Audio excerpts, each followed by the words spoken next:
Assalamualaikum warahmatullahi wabarakatuh. Semoga hari ini kita semua dalam keadaan sehat walafiat. Amin amin ya rabbal alamin. Alhamdulillah kita berjumpa lagi di kelas 6 ya. Kemarin di kelas 5 Bu Yana tidak mengajar kalian semuanya. Pasti kangen ya dengan Bu Yana. Nah, habis liburan masih ingat gak dengan Bu Yana? Nah, Bu Yana di kelas 6 ini Bu Yana megang akidah akhlak. Untuk akidah akhlak bab pertama yakni kalimat thayyibah, menjelaskan tentang istighfar. Anak-anak sudah tahu semuanya? Yakni yang bunyinya, siapa yang sudah tahu? Nah, pasti sudah tahu semuanya. Astaghfirullahaladzim, yang artinya mohon ampun kepada Allah yang Maha Agung. Nah, sudah tahu kan?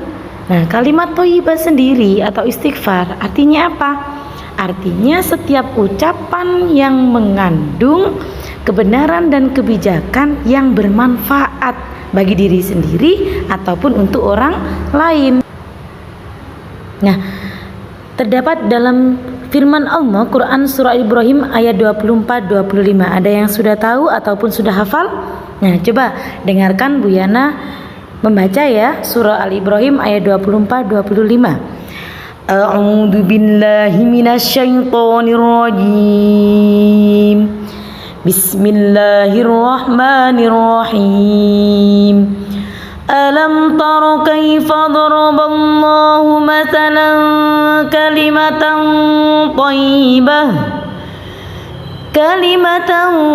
thayyibatan kasajaratin thayyibatin asluha sabitun wa far'uha fis sama' tu'ti ukulaha kullahinin bi'izni rabbiha wa yadribullahu al-amthala lin-nasi la'allahum yatadhakkarun. Shadaqallahul azim. Coba dibaca bersama-sama anak-anak.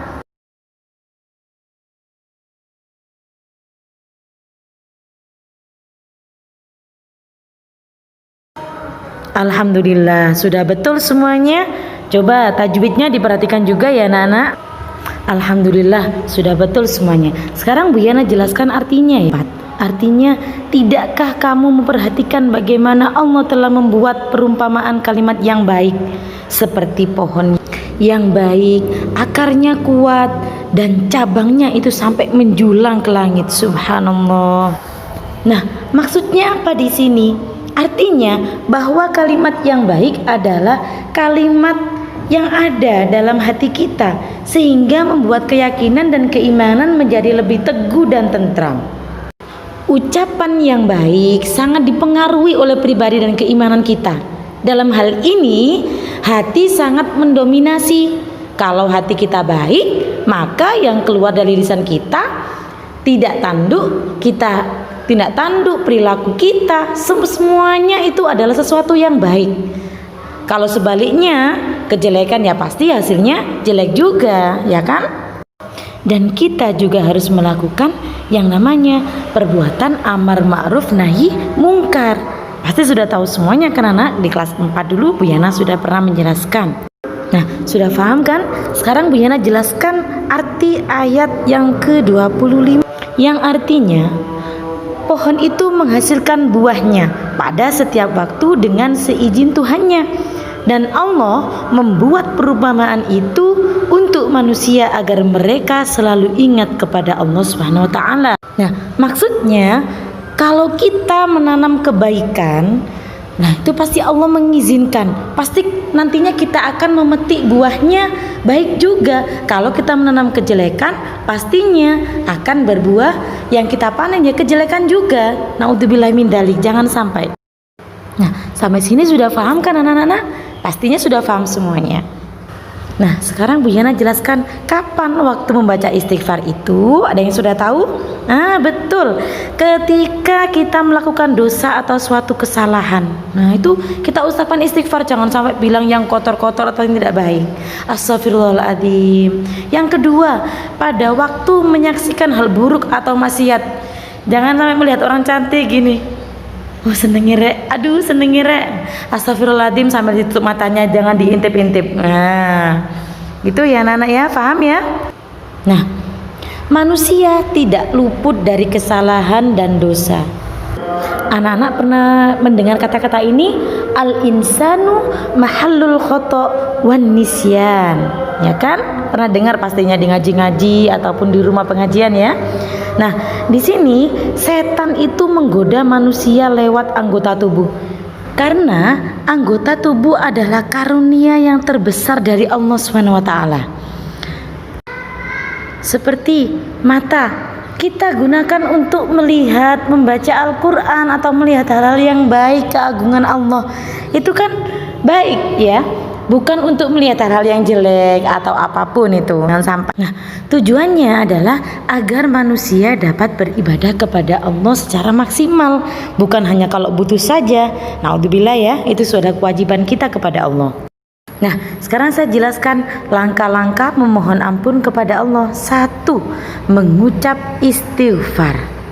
Nah, dengan bicara astagfirullahaladzim dengan mengelus dada biasanya ya. 2. Berjanji tidak mengulangi lagi, yang artinya taubatan nasuha, taubat sungguh-sungguh, bukan taubat lombok ya. Yang ketiga, dosa kecil yang tidak dihapus akan menutupi hati dari cahaya kebenaran. Paham kan anak-anak? Nah, kata istighfar itu termasuk salah satu sifat Allah, yaitu Al-Ghaffar. Apa artinya? Ada yang sudah tahu? Al-Ghaffar itu artinya Maha Pengampun. Semoga kita semuanya selalu dapat ampunan dari Allah SWT. Amin ya. Nah, ada 2 cara meneladani sifat Al-Ghaffar. Ada yang tahu? Oh iya, betul sekali. Yang pertama, membiasakan dan memperbanyak baca istighfar, astagfirullahaladzim gitu ya. 2, memiliki sikap pemaaf. Jangan menjadi orang yang pendendam. Naudzubillah min dzalik. Nah, situasi dan kondisi membaca istighfar. Ada yang sudah tahu? Betul. 1, pada waktu kita melupakan kewajiban pada Allah, kita baca istighfar, jangan sampai aduh gitu toh. Ya, itu kita harus baca istighfar, astagfirullahaladzim ya. Kita mohon ampun kepada Allah atas kelupaan kita karena kita melupakan kewajiban kita. Jangan sampai wis lali, namanya lupa. Oh, dimaklumi ya, itu salah. Kalau kita lupa, ya kita ganti, kita minta maaf, istighfar kepada Allah. Yang kedua, melakukan kesalahan apapun, melakukan kesalahan yang kecil, yang disengaja atau tak sengaja, ataupun yang besar lagi ya, itu kita harus wajib membaca istighfar. Yang ketiga, pada waktu kita berdoa dan berzikir. Nah, untuk selanjutnya Bu Yana menjelaskan manfaat mengucap kalimat istighfar. Kalimat istighfar itu adalah sarana mensucikan hati kita. Karena secara tidak sadar kita sering sekali melakukan kesalahan yang kita tidak sengaja ucapan atau perbuatan. Nah, Bu Yana akan menjelaskan keutamaan membaca istighfar. Nah, ada yang tahu? 1, Allah akan mengabulkan doa kita. 2, kita mendapatkan rizki yang berlimpah. 3, dosa kecil dihapus oleh Allah, alhamdulillah. 4, dapat pahala kebaikan, alhamdulillah ya. Kesimpulannya di sini dari awal tadi adalah kalimat thayyibah itu adalah kalimat atau ucapan yang baik untuk Allah yang diucapkan dalam keadaan tertentu ya. Dan kalimat istighfar bunyinya seperti apa tadi, masih ingat? Yakni astagfirullahaladzim. Biasanya kita ucap istighfar. Nah, itu ya. Artinya memohon ampun kepada Allah yang Maha Agung.